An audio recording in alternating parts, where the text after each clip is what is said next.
नमस्कार दोस्तों, आज हम इस वीडियो के माध्यम से जानेंगे उत्तराखंड के 4 प्रमुख धामों में से एक गंगोत्री धाम की कथा। श्रद्धालु यहाँ गंगा स्नान करके मां के दर्शन और पवित्र भाव से केदारनाथ को अर्पित करने के लिए जल लेते हैं। गंगोत्र से ही भागीरथी नदी निकलती है। गंगोत्री भारत के पवित्र और आध्यात्मिक रूप से महत्वपूर्ण नदी गंगा का उद्गम स्थल भी है। गंगोत्री में गंगा को भागीरथी के नाम से जाना जाता है। पौराणिक कथाओं के अनुसार राजा भागीरथ के नाम पर इस नदी का नाम भागीरथी रखा गया। कथाओं में ये भी कहा गया है कि राजा भागीरथ ने ही तपस्या करके गंगा को पृथ्वी पर लाए। गंगा नदी गोमुख से निकलती है।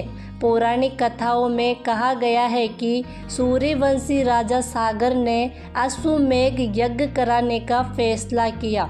इसमें इनका घोड़ा जहाँ जहाँ गया उनके बेटों ने उस जगह को अपने आधिपत्य में ले लिया। इससे देवताओं के राजा इंद्र चिंतित हो गए। ऐसे में उन्होंने इस घोड़े को पकड़कर कपिल मुनि के आश्रम में बांध दिया। राजा सागर के बेटों ने मुनिवर का अनादर करते हुए घोड़े को छुड़ा लिया। इससे कपिल मुनि को काफ़ी दुख हुआ और उनके बेटे को श्राप दे दिया। राजा सागर के क्षमा याचना करने पर कपिल मुनि गर्वित हो गए और उन्होंने राजा सागर को कहा कि अगर स्वर्ग में प्रवाहित होने वाली नदी पृथ्वी पर आ जाए और उसके पावन जल का स्पर्श इस राख से हो जाए तो उनका पुत्र जीवित हो जाएगा। लेकिन राजा सागर गंगा को जमीन पर लाने में असफल रहे।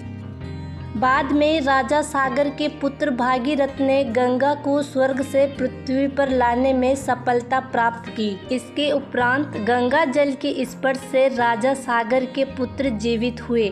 ऐसा माना जाता है कि गोरखा कैप्टन अमर सिंह थापा ने आदि शंकराचार्य के सम्मान में गंगोत्री मंदिर का निर्माण किया था।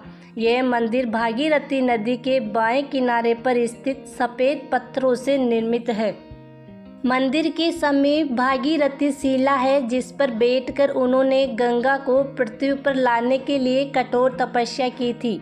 इस मंदिर में देवी गंगा के अलावा यमुना, भगवान शिव, देवी सरस्वती, अन्नपूर्णा और महादुर्गा की भी पूजा की जाती है।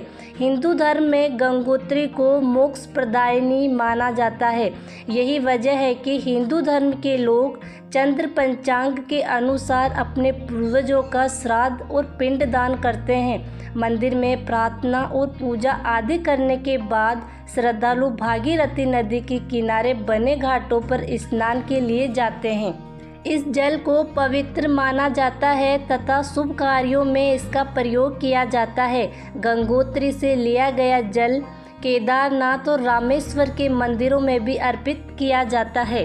पौराणिक कथाओं के अनुसार जिस दिन भगवान शिव ने भागीरथी नदी को भागीरथ को प्रस्तुत किया था उस दिन को गंगा दशहरा पर्व के रूप में मनाया जाता है।